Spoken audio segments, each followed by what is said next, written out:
تلنگانہ وقف بورڈ کی جانب سے خصوصی اجلاس منعقد کرتے ہوئے مرکز کی جانب سے متنازع وقف ترمیم قانون 2024 کا جائزہ لیا گیا۔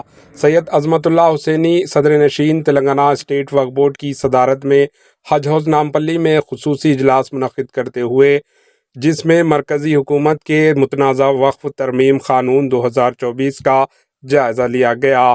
اس موقع پر آل انڈیا مجلس اتحاد المسلمین کے صدر و رکن پارلیمنٹ حیدرآباد بیرسٹر اویسی و وقف بورڈ کے ارکان و دیگر نے اس اجلاس میں شرکت کی۔ Bureau report AHN news.